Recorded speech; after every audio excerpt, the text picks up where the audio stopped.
Hello student and friends, कैसे हैं आप लोग। चलिए, जैसा कि आप जानते हैं कि मैं आपका साइंस एडुकेटर ज्ञान सर अपने यूट्यूब चैनल साइंस एडुकेटर ज्ञान में आपका स्वागत करता हूं। जैसा कि हम लोग जानते हैं कि पिछले क्लास में हमने फर्स्ट क्लास लिया था, जिसमें केमिस्ट्री का फर्स्ट चैप्टर स्टार्ट किया था 12th क्लास का, सॉलिड स्टेट। तो सॉलिड स्टेट का ही पार्ट 2 बनाने जा रहा हूँ, जिसका टॉपिक होगा मिलर इंडिसेज, मतलब मिलर निर्देशांक। ठीक है, मिलर निर्देशांक आप समझ ही सकते हैं। ये क्या होता है, किसी भी प्लेन को संख्यात्मक तरीकों से दर्शाने को ही क्या कहते हैं, मिलर निर्देशांक कहते हैं। ठीक है, जब किसी प्लेन को, जैसे हमारे पास जालक बिंदु है, तो जालक बिंदु क्या होता है, एक यहाँ हो गया, कि यहाँ हो गया, कि यहाँ हो गया, ये किसी को एक लाइन में डाल दीजिए, वो क्या कहलाएगा, किसी तल से हम किसी रिलेट कर रहे हैं, जालक बिंदुओं को किसी तल से रिलेट करना ही क्या कहलाता है, मिलर निर्देशांक कहलाता है। इसका बहुत भारी यूज़ है कि जैसे मान लीजिए हमारे पास क्या है, कह रहा है कि क्रिस्टल के प्रत्येक तल का दिग विन्यास क्रिस्टल के प्रत्येक तल का दिग विन्यास सरल संख्याओं द्वारा निर्धारित किया जाता है, और वही सरल संख्या क्या हो जाती है, मिलर निर्देशांक कहलाती है। ठीक है, तो इसमें हमारा क्या है कि प्लेन को हम क्या करना है, दिग विन्यास कर रहे हैं, क्रिस्टल के जो भी जालक बिंदु है उनका हम प्लेन में निरूपण कर रहे हैं। तो जैसा कि हम वीडियो को फिर आगे बढ़ाएं, कहेंगे इसको जितना से अधिक होगा सब्सक्राइब कीजिए, शेयर कीजिए और लाइक बटन पे लाइक करते रहिए। ठीक है, हाँ, घंटा जरूर, मंत्री की तरह घंटा बजा दीजिएगा, क्योंकि क्या, जब भी कोई नया वीडियो आएगा तो उसके लिए आपको क्या मिलेगा, एक पढ़ने का जरिया मिल जाएगा। हाँ, तो बात करते हैं मिलर निर्देशांक का। मिलर निर्देशांक, ये देखिए, ये क्वेश्चन बहुत ही अच्छा है। तो इसमें क्या होता है, क्रिस्टल के प्रत्येक तल का दिग विन्यास सरल संख्याओं द्वारा निर्धारित किया जाता है, और जो सरल संख्याओं द्वारा निर्धारित किया जाता है वही क्या कहलाता है, मिलर निर्देशांक कहलाता है। इसको 3 तरीके से निकालते थे। पहले हम जान लेते हैं, एक्सिस जान लेते हैं। मान लीजिए क्रिस्टल तंत्र है, क्रिस्टल तल में ये मेरा O पॉइंट दिया हुआ है, O पॉइंट ये हमारा वाई एक्सिस है, आप लोग जानते हैं, ये मेरा क्या होता है, एक्स एक्सिस, ये भी जानते हैं। और जेड हम नीचे न लिखे, क्या ले लिए, ऊपर ही ले लिए हैं, तो जेड एक्सिस आपका ये हो गया। उस मूल बिंदु से A हमारा एक पॉइंट हो गया, B एक पॉइंट हो गया और C एक पॉइंट हो गया। इन तीनों को निकाल के एक प्लेन बना लेते हैं।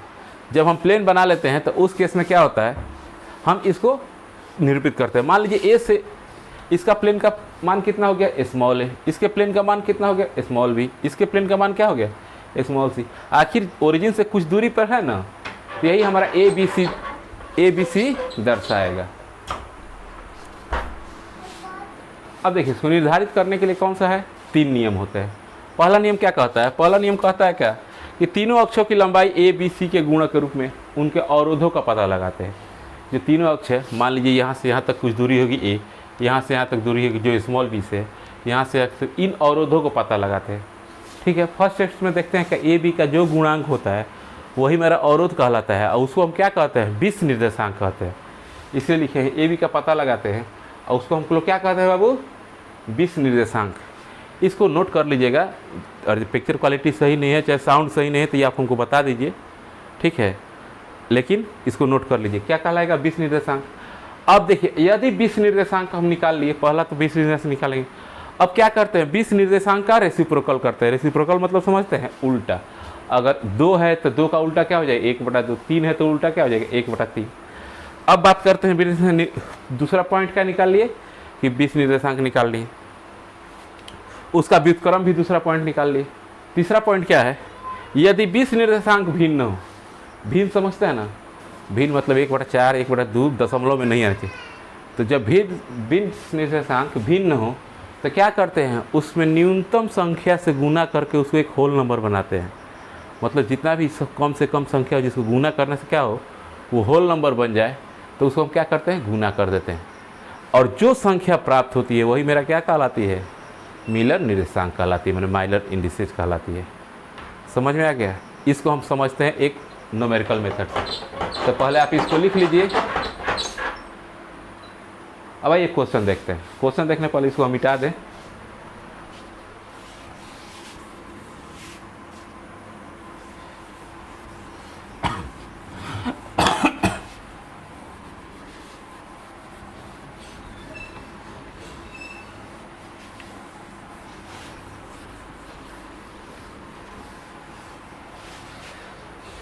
जैसे मान ले कह रहा है का 2A 3B 4C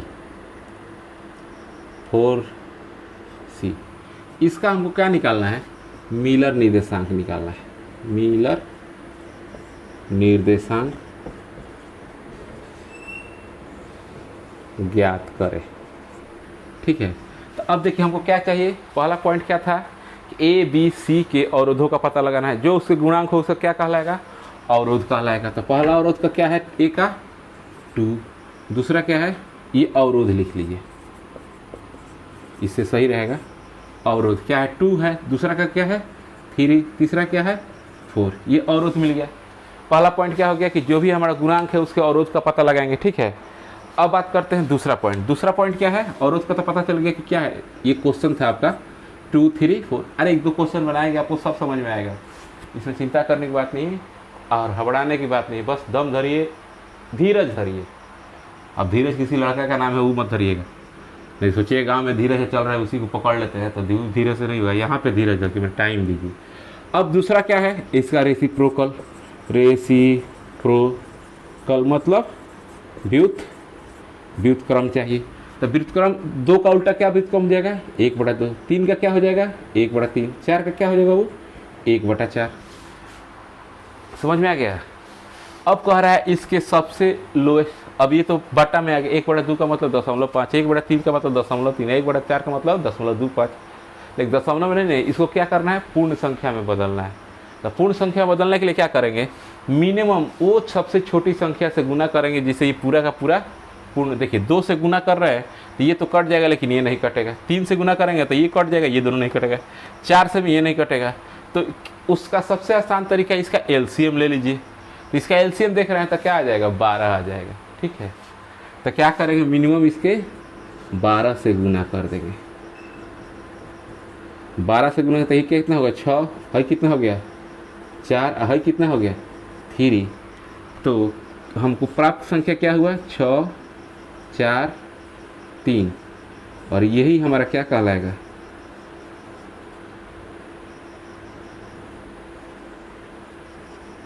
यही इसका मिलर निर्देशांक कहलाएगा। समझ में आ गया,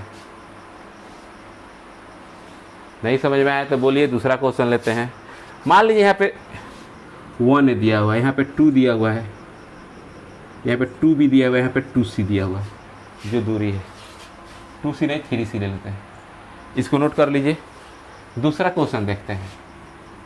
मान लीजिए यहाँ A है, यहाँ क्या है 2B है, यहाँ क्या है 3C है। क्वेश्चन नंबर 2, देखिए जितना क्वेश्चन बनाइएगा उतना ही आपको फ़ायदा होगा, प्रैक्टिस करना है। इसको मिटाते हैं। पहला पॉइंट क्या निकालना है, इनके गुणक अवरोध चाहिए, ए बी सी के गुणक अवरोध निकालना है ना।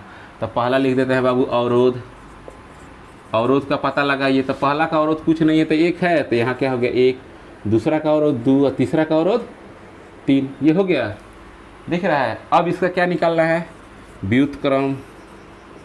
दूसरा पॉइंट क्या है, जो 20 निर्देशांक का है उसका व्युत्क्रम। तो व्युत्क्रम के लिए क्या हो जाएगा, 1/1, 1/2 और 1/3। अब क्या करना है, कह रहा है कि सबसे न्यूनतम संख्या से गुना कीजिए। तो यहाँ 1 से गुना करेंगे तो 1 तो ये है यहाँ, लेकिन 1 से गुना करें तो 2 रह जाएगा फिर। तो मिनिमम संख्या क्या इसका आएगा, एलसीएम निकाल दे, 3 दूनी 6, तो 6 से गुना कर दीजिए।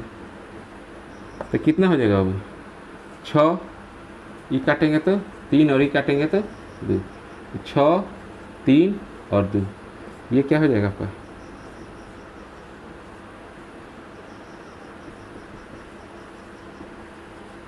ये आपका मिलर निर्देशांक हो जाएगा। समझ में आया।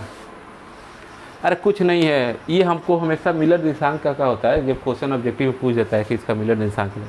11 के लिए भी ज़रूरत है, नीट के लिए भी ज़रूरत है, जेई के लिए भी ज़रूरत है। ऑब्जेक्टिव क्वेश्चन में ये एक जरूर क्वेश्चन रहता है। समझ में आ गया। एक और क्वेश्चन दे दें, चलिए एक और क्वेश्चन देते हैं। अब क्वेश्चन थोड़ा सा चेंज करते हैं, इसको लिख देते हैं -a, इसको लिख देते हैं -2b और ये 3c। अब इसका निकालिए, थोड़ा सा चेंज करते हैं, इसको 3 कर देते हैं, इसको 2 कर देते हैं, इसका भी 2 कर देते हैं माइनस। तो इसको मिटाते हैं पहला। अब देखिए बाबू, माइनस है तो घबराना नहीं है। आप सोचिएगा कि माइनस वाला, तो इसलिए माइनस वाला एक बता दे रहे हैं कि माइनस आ जाएगा गलती से, तो कहिएगा सर तो माइनस वाला बताया ही नहीं थे। तो जब माइनस वाला, तो इसका कितना हो गया बाबू, -2 होगा।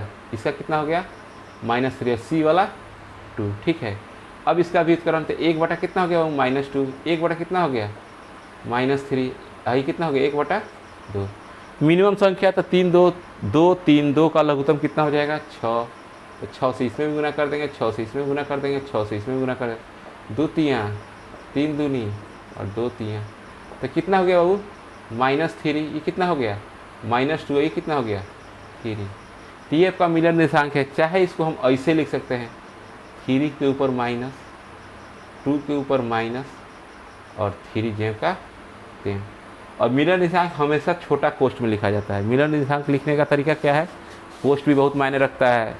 तो मिलर निर्देशांक हमेशा क्या लिखा जाता है, छोटे कोष्ठ में लिखा जाता है। तो ये आपका हो गया मिलर निर्देशांक। अगर ये वीडियो आपको अच्छा लगा हो तो शेयर कीजिए, लाइक कीजिए। हाँ, लास्ट बार कहूँगा, इस चैनल को सब्सक्राइब। हाँ, केमिस्ट्री पढ़ना है लेकिन जम के पढ़ना है, ठीक है। तो रखते हैं।